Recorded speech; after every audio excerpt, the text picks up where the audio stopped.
Hi everyone, my name is Candace, if you don't know me, and welcome to Winter Ritual, our online sadhana or practice or space where we get to do a big grand experiment for the next 21 days. What happens if we take a little bit of time each day doing something mindful and going inward? What can happen if we dedicate ourselves to that amount of time doing these practices to see some deep listening? I've been wanting to do this for about 3 years now. I originally conceptualized it as like a full retreat. Then it was going to be like a weekend retreat at a yoga studio at Yoga Home, if you're familiar, in Conshohocken, Pennsylvania. And this year I decided that it was just time to do it, however it needed to happen. So I thank you all for being part of this big, wonderful journey, but also a very simple journey.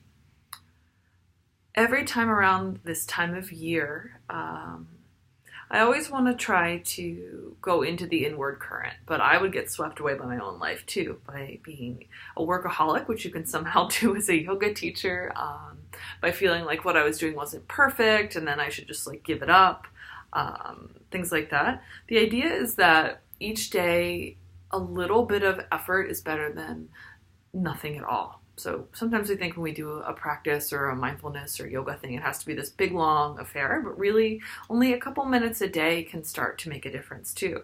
So I wanted to invite us to have 2 daily practices to try to stick to, and it's okay if it doesn't work out, because there will be a little offering each day for us to engage in the inward journey.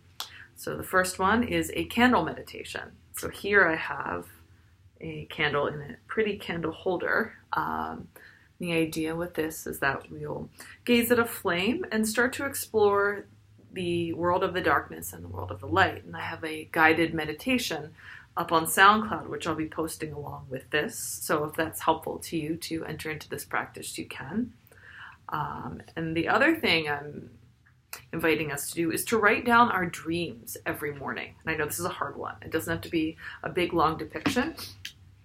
But both of these things are helping us tune into the inner world, to see what's there when there's darkness and stillness and quiet, what starts to arise, what we can begin to notice, and in our dream world to notice what's in that darkness of the unconscious, what starts to arise when we pay attention, even though it's not in our verbal, cognitive, prefrontal cortex language, language, thought, executive functioning. It's so much more of that undercurrent beneath it. What things we don't necessarily bring to the surface for ourselves. This exploration also will be about the shadow parts of self, of looking into the things we disregard or don't always want to see. That's coming later, so don't worry.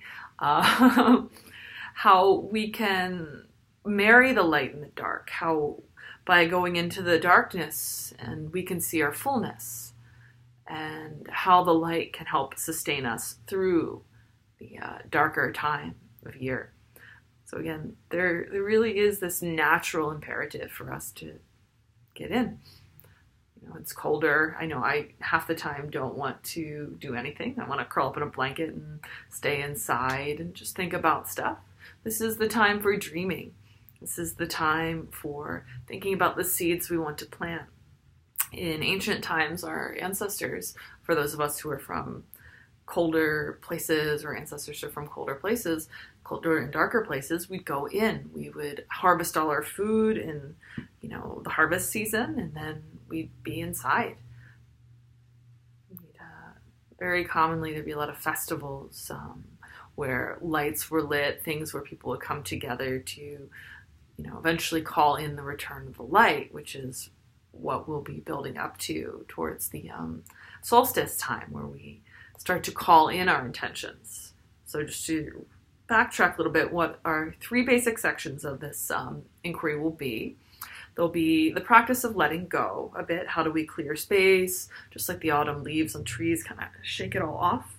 And then we'll go into being with the darkness, sitting with what's there, being in stillness and silence and seeing what we receive. And then eventually we're going to go into calling in the light, planting the seeds. What comes next? How do we want to go forward? Um, so in part of the letting go portion as well, there's an invitation to set up a practice space or a dream altar or things like that. But real life happens. So I thought about like buying a fancy winter tapestry and like setting up a really fancy practice space. But the idea is that this is accessible, that you can do it no matter what's going on in your home, in your life. So instead of setting up something fancy, I have my current setup here, my guitar, I'm just sitting here, and lots of shoes because we have not bought a shoe rack yet in California. That's okay. You know, doing our practice in the temple that we have is more than enough because we're doing it. So note that if you feel called to make a really pretty practice space, if you have the space to do so, feel free. Feel free to post it and share as well. If not, then anywhere is fine as long as we get a little bit of time each day. So like I said, there'll be a different thing each day. So for instance, one day there might be a writing thing, another day there might be a drawing thing, another day there might be a reading of something I've written or that I'm sharing. There'll be movement videos, there'll be yoga videos. It all just depends on what we're touching on, how we're getting to it, etc. Again, the idea is that we're keeping up some degree of engagement in this practice, even if we're just sitting still for a little bit, even if we're gazing at our candle for like 30 seconds, even if our dream writing is just quick and simple. The idea is just to connect to a practice. And the more that we go in, the more parts of ourselves we can really discover. This is the perfect time to do it. I think about summer and that time of great light and that there's so much going on. We're always running around outside and we can discover so many beautiful things about ourselves and the world by interacting with others and going to new things and doing new things and things like that.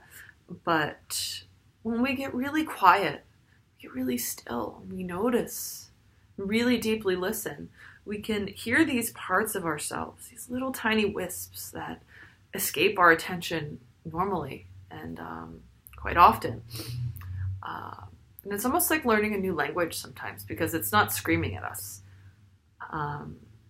I think about this kind of mindfulness difference between like learning to listen to the signals your body is sending early on versus like getting an injury and then your body is screaming at you. Oftentimes there's little whispers that we've learned to shut and drown out. Same thing with our hearts, same thing with who we are, same thing with what we want or our understanding of a situation. Sometimes these feelings, thoughts, and ideas are not even verbal. They're just a feeling. They're just an intuition. And I invite you to write that down too, to really kind of explore what comes up for you in this.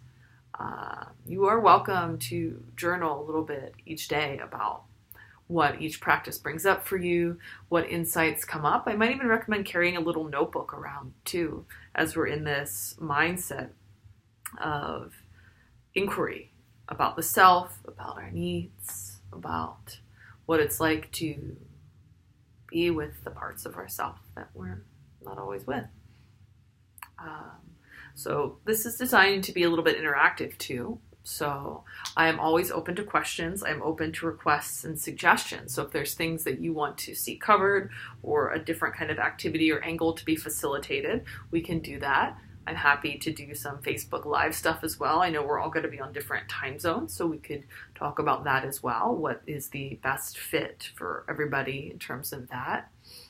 And again, this doesn't have to be perfect. We're just entering into a practice. So knowing that even if you don't do it one day or something, it happens, you know. But even a couple minutes, even a couple seconds can make a tremendous difference. So once again, welcome to Winter Ritual. This is day 1. And our first little thing will be our guided online meditation posted on SoundCloud. I think it's called Flame Meditation, which I will post either in this or below it. And then writing your dreams down tomorrow and trying to start that practice. We're also going to start a dream discussion thread. So by no means is it mandatory, but if you wish, you could write your dreams down there. And we can explore that as well. Again, my name is Candace Stevens, and thank you so much for taking this journey here with your friends. If you haven't already, please feel free to introduce yourself in the intro post thread, because it's also designed to be a support group too. In that way, when we have new friends who are in these same mindful practices, then it becomes a little easier to carry them out sometimes, having your buddy system. So thank you all so much. Have a beautiful day. Welcome once again.